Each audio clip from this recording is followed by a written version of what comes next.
Iran के Tehran में उसके पावर प्लांट पर इजराइल ने बड़ा हमला किया। हमला इतना बड़ा था कि कई इलाकों में अंधेरा हो गया। ईरान ने वार्निंग दी थी कि हमारे पावर प्लांट के साथ मत खेलना, लेकिन water plant, power plant, steel plant सब कुछ तो निशाने पर इजराइल ने ले ही लिया। ईरान में इस वक्त पूरे इलाके में अंधेरा है। देखिए,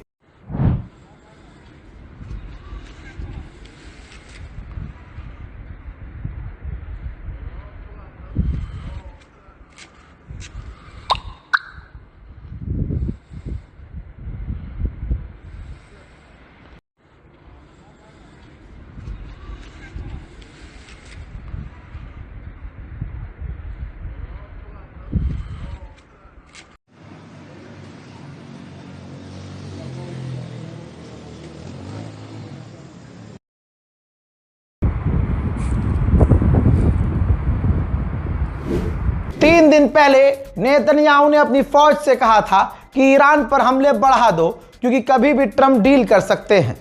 तो आखिरी ये वक्त है, जितना हमला बड़ा कर सकते हो करो। ईरान के ऊपर अभी थोड़ी ही देर पहले कई बड़े हमले किए गए हैं।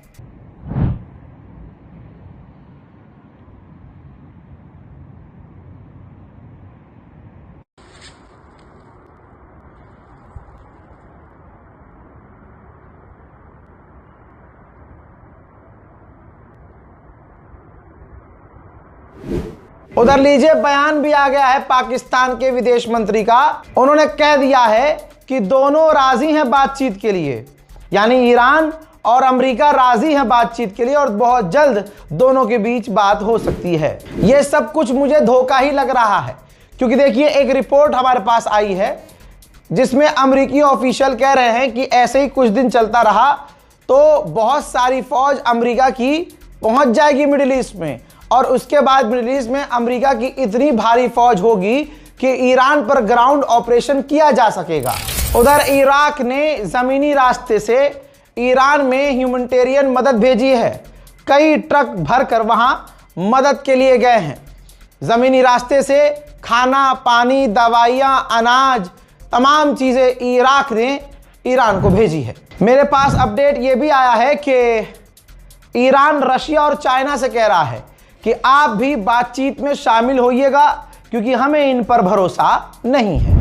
इजराइल की चालाकी देखो, जो अरब, जो जितने ये हराम के पिल्ले हैं अरबी, ये जो अब तक इजराइल की गुलामी कर रहे थे, बार बार इस जंग में इनको दिख रहा है कि इजराइल खेल रहा है हमारे साथ, लेकिन ये इनके दिमाग पे ना ईरान की नफरत में पर्दा पड़ गया है। इजराइल ने पता है क्या कहा है, तमाम अरब में जितने भी अमेरिका की फौज हैं जिन पर हमले हो रहे हैं, अमेरिका उन सारे अरब देशों में से सारे अमेरिकी फौज निकाल के हमारे यहाँ इजराइल में तैनात कर दो, ताकि वो सेफ हो जाएं। या होगा ये नहीं, क्योंकि अमेरिका के लोग सड़कों पर हैं और ट्रंप की एप्स्टीन फाइल की हरकतों से समझ गए हैं कि इसकी एप्स्टीन की फाइलें इजराइल के पास हैं। पूरे अमेरिका में प्रदर्शन हो रहा है, दिखा चुका हूं ना। ऐसे में अगर इजराइल भेज देता है ट्रंप मिडिल ईस्ट से सारी फौज, तो और खतरनाक विरोध होगा कि ये तो सीधा सीधा अमेरिका की फौज इजराइल के लिए तैनात हो रही है। अमेरिका के टैक्स पेयर बेवकूफ है क्या? और दूसरी बात, यहां अरब को सोचना चाहिए कि इजराइल सिर्फ अपने बारे में सोच रहा है कि अमेरिका यहां से हट जाए, अरबों को ना बचाए, हमारे यहाँ आ जाए, हमारे यहाँ तैनात हो जाए। लेकिन इन अरबियों को, जिनके दिमाग पर सिर्फ नफरत है ईरान की, उन्हें क्या ही समझ में आएगा। जैसा मैंने आपसे कहा कि ईरान के कई इलाकों में अंधेरा हो चुका है, ध्यान से सुन लीजिए, अंधेरा हो चुका है। लेकिन क्या ईरान इनके अंधेरों के आगे झुकेगा? बिल्कुल नहीं। अंधेरा हो चुका है, लोग अंधेरे में भी प्रदर्शन कर रहे हैं।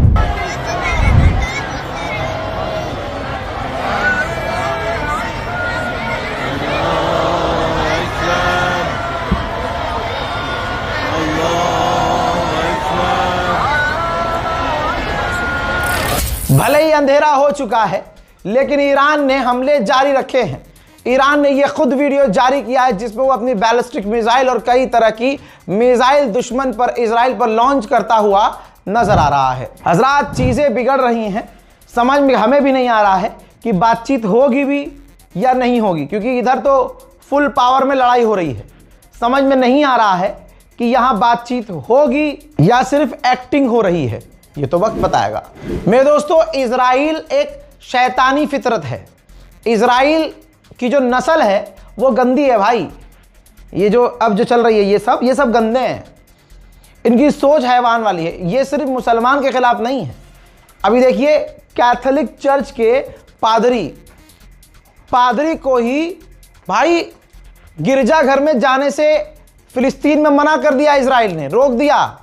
और ईसाइयों का कैथोलिक चर्च में वहां प्रोग्राम था। ये सालों में, ये जिंदगी में ईसाइयों के साथ कहा जा रहा है पहली बार हुआ है कि भाई उनके फेस्टिवल वाले दिन ईसाइयों को जाने नहीं दिया उनके गिरजाघर के अंदर। और ये मामला छोटा नहीं है, जरा सोचिए, पहली बार ऐसा हुआ है कि बैतुल मुकद्दस बंद रखी गई। कोई अरब का हिजड़ा नहीं बोला। लेकिन जब पादरी के लिए एंट्री बंद कर दी उसके चर्च में, तो तमाम यूरोप ने निंदा की है। तमाम जो कल तक इजराइल के साथ थे, इजराइल के साथ रहेंगे भी, लेकिन बोला सबने है, सबने निंदा की है। जैसे ये देखिए, फ्रांस के राष्ट्रपति इमैनुअल मैक्रोन ने 3 पैराग्राफ लिखकर विरोध किया है कि इजराइल ने गलत किया। दूसरी तरफ स्पेन ने नेतन्याहू का नाम लेकर मैसेज शुरू किया और विरोध किया कि ये नेतन्याहू की सरकार जो ईसाइयों को अपने धार्मिक स्थल पर जाने से रोक रही है, ये खराब है, गलत है, गंदी बात है। ये देखिए, कनाडा जो कल तक अमेरिका और इजराइल के चूतड़ों में घुसा रहता था, इसने जब देखा कि अच्छा ईसाइयों के साथ गलत हो रहा है, मुसलमानों के साथ हो तो हो, लेकिन ईसाइयों के साथ कैसे, तो फौरन ईसाइयों के लिए ये बोल गया। इटली तो और भड़क गया। इटली ने इजराइल के एम्बेसडर को समन कर लिया कि भाई हमारे ये जो ईसाई हैं, ये धर्मगुरु जो हैं, उनको फेस्टिवल वाले दिन चर्च में जाने से कैसे रोक दिया भाई तुमने। प्रेशर इतना बना, इतना प्रेशर बना, इतना कि इजराइल को सफाई देनी पड़ गई है पीएम ऑफिस से। कहा है कि ऐसा कुछ नहीं है, ये बेकार की बातें हैं, हमने तो उनको इसलिए रोका था क्योंकि मिसाइल आ रही थी और सबको पता है ये झूठ बोल रहा है। अब मुझे बताओ, जैसे पूरा यूरोप बोला, मुझे 3-4 अरब देश दिखा दो कि जो ईद के दिन बैतुल मुकद्दस मस्जिद बंद रखी गई। कोई सुअर की जो गंदी औलाद है मोहम्मद बिन सलमान, इनकी नस्ल का कोई बोला हो, अरब में कोई बादशाह हो, इनके बहुत बड़े बड़े फैन हैं, हमारे जैसे नौजवान आजकल के जो चापलूसी कर रहे हैं कि वहाँ रहेंगे, रील बनाएंगे, अपने बादशाह की तारीफ करेंगे, उनकी गुलामी करेंगे, तो मतलब हमें पैसा मिलेगा, है हमें यहाँ की रेसिडेंसी मिल जाएगी, पीआर मिल जाएगी। भाई बहुत गंदा सीन है। किसी ने नहीं बोला बैतुल मुकद्दस के लिए, किसी ने नहीं बोला, लेकिन जब बोला इन्होंने अपने ईसाइयों के लिए, तो ये असर देखिए कि 4-5 देश सिर्फ बोले और अगले 1.5 घंटे के अंदर नेतन्याहू को सफाई देनी पड़ गई। इजराइल पूरे इलाके के लिए खतरा है, ईरान नहीं है। ईरान ने हमला किसी पे नहीं किया। ये देखिए, लेबनान के ऊपर इजराइल, देखिए पत्रकारों को तो कत्ल कर चुका है, कई पत्रकारों को मार चुका है, इसलिए वहां प्रदर्शन अलग हो रहे हैं। लेकिन आप ये देखिए कि वहां लेबनान में इसने गाजा बना दिया है, बम लगा कर। जी हां, लेबनान को इजराइल तबाह कर रहा है। देखिए, 2 पत्रकार हैं आपके सामने, एक ये बेचारी नौजवान लड़की और एक उसका ये सीनियर साथी। ये दोनों पत्रकार, मैं तस्वीर दिखा नहीं सकता, लेकिन हमने देखी है भाई, कार के ऊपर हमला किया गया था और ये दोनों, ये जो लड़की है और ये जो इनके साथी हैं भाई, इनके जिस्म के 4-5 टुकड़े हो गए थे। मैंने वो टुकड़े खुद देखे हैं, मैं यहाँ दिखा नहीं सकता हूँ। इस तरह से इजराइल कत्ल कर रहा है। इतनी हैवानियत करने वाले इजराइल को भारत का एक समुदाय, खास धर्म के जो लोग हैं, बहुत पसंद करते हैं। तो मानसिकता मैच करती है, तो आप समझ सकते। इसीलिए तो भारत में मुसलमान निशाने पर हैं। उनका ख्वाब है कि हम भी मुसलमानों के साथ वही करेंगे जो इजराइल करता है। हालांकि औकात नहीं है, गैस तेल ये मुसलमानों से ले रहे हैं, लेकिन भारत के अंदर भारत के मुसलमान इनको पसंद नहीं है। बहरहाल, अब वो जो दोनों पत्रकार मारे गए थे, बता दूं 2 नहीं 3 मारे गए थे, तीसरे का फोटो सामने नहीं आया है, लेकिन तीनों का जनाजा लेबनान में निकाला गया है।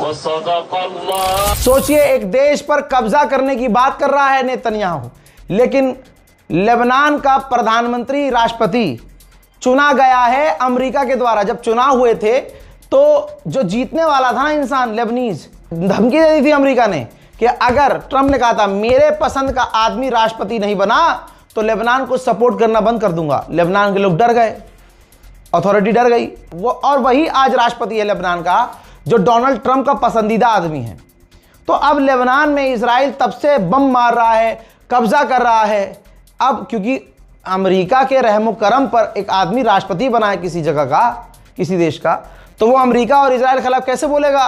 तो हालात ये है कि नेतन्याहू सामने आया, पूरी दुनिया के सामने आकर ऐलान किया कि हमने अपनी फौज को हुक्म दिया है कि लिथानी, जो लेबनान की रिवर है, लिथानी रिवर तक कब्जा कर लो, कब्जा कर लो। दूसरे देश में घुसकर लिथानी रिवर तक कब्जे की बातें कर रहा है, लेकिन दुनिया खामोश है। लेबनान के अंदर इसी नेतन्याहू के हमले में, नेतन्याहू ने जो हमला करवाया भाई, 9 से 10 पैरामेडिक्स मारे गए हैं, दुनिया खामोश है। यही तो बदला ले रहा है ईरान। बताओ, है कोई सुन्नी देश जो शिया सुन्नी कर रहे हैं? सुन्नी समुदाय का नाम लेके कह रहा है कि ये तो शिया हैं, ये तो शिया हैं, हम खटमलों का साथ क्यों दें? अबे खटमल तुमसे ज्यादा अच्छे हैं, फिर खटमल अपनों को नुकसान नहीं पहुंचा रहे हैं। पता करो असली खटमल है कौन। पजामे से बाहर मत आओ, औकात में रहो। मोदी सरकार है, पिछवाड़े में हाथ डाल के मुंह से बाहर आ जाएगा। अगर किसी दिन मेरे ऐसा का दिमाग घूम गया, एक कंप्लेंट होगी। जितनी रील बनानी है, जितनी वीडियो बनानी है, बना लो।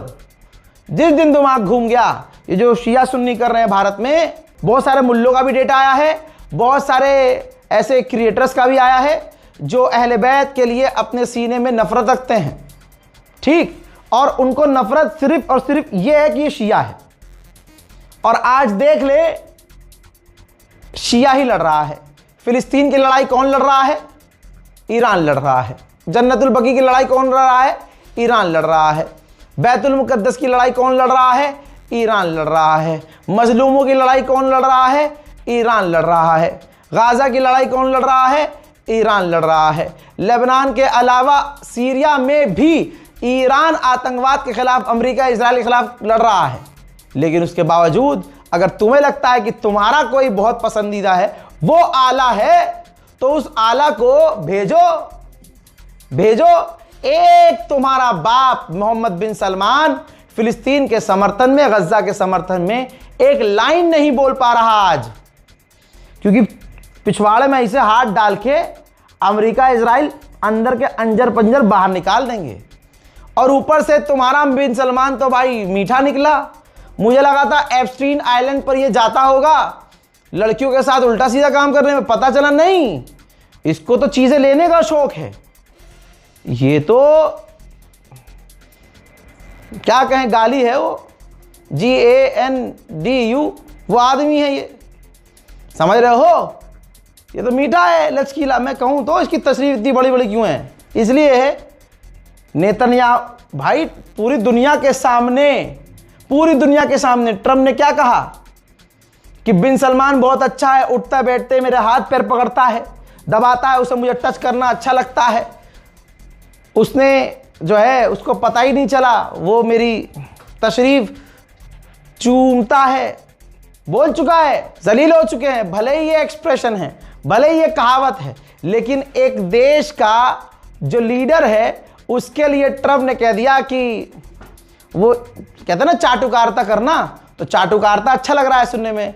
अगर मैं ये कह दूं किस माई एस, फिर ये बोला है, तो ये औकात है डोनाल्ड ट्रंप की नजर में मोहम्मद बिन सलमान की। हज़ात लेकिन हिजबुल्लाह कड़ी टक्कर दे रहा है। 40 साल में इजराइल के टैंक्स को इतना नुकसान नहीं पहुंचा है। 40 सालों में इजराइल के टैंकों को इतना नुकसान नहीं पहुंचा जितना अब पहुंच गया है। हिजबुल्लाह 21 से ज्यादा मरकावा टैंक हिजबुल्लाह ने तबाह किए हैं इसराइल के। जो मरकावा टैंक हैं ये इसराइल के टॉप मोस्ट एडवांस टैंक हैं जिनको हिजबुल्लाह ने तबाह कर दिया है। एक दिन में 21 टैंक। उधर गाजा के ऊपर फिर से इसका गुस्सा फूट रहा है क्योंकि ईरान से जीत नहीं पा रहा, तो सारी किचकिचाहट फ्रस्ट्रेशन गजा में निकाल रहा है। बमबारी करी है गाजा पर, 6 से 7 लोग मारे गए हैं, 20 से ज्यादा घायल हैं। इधर देखिए CNN अमेरिका का चैनल है, इसराइल के आगे किसी की औकात नहीं है। CNN के चैनल रिपोर्टिंग कर रहे थे, तस्वीर देख लीजिए, इजरायली वहां कुत्ते आ गए और जो लड़कियां, जो महिला पत्रकार, जो कैमरामैन, जो भी लोग थे उनके ऊपर सीधा बंदूक तान दी, गाली गलौज करी, उनके कैमरे छीन लिए, उनको घुटनों पर बिठा दिया, जमीन पर लेटा दिया। जो जो ये हरासमेंट कर सकते थे इन्होंने किया। ये किसके साथ किया? दुनिया के सबसे बड़े चैनल CNN के पत्रकारों के साथ किया, जो वेस्ट बैंक में गए थे रिपोर्टिंग करने के लिए। जैसे तैसे जिंदा आ गए, ये बहुत बड़ी बात है। दूसरे चैनल के पत्रकार होते तो कत्ल कर दिए जाते। आइए अब सीरिया ले चलूं। सीरिया के माउंट हेरमोन पर इजराइल ने कब्जा कर लिया है। वहां पर फौज तैनात है भारी मात्रा में इजराइल की। बताइए, न सीरिया की जमीन अब आजाद है, न लेबनान की जमीन आजाद है, न फिलिस्तीन, वेस्ट बैंक, न गजा। पूरे इलाके पर कब्जा कौन कर रहा है? इजराइल। लेकिन यही हराम के पिल्ले कहते हैं कि नहीं, ईरान इलाके के लिए खतरा है। अबे अकल के अंधों, आंखें खोल लो। हजरात, इस रिपोर्ट को शेयर कीजिए, दुआओं में याद रखिए। जय हिंद।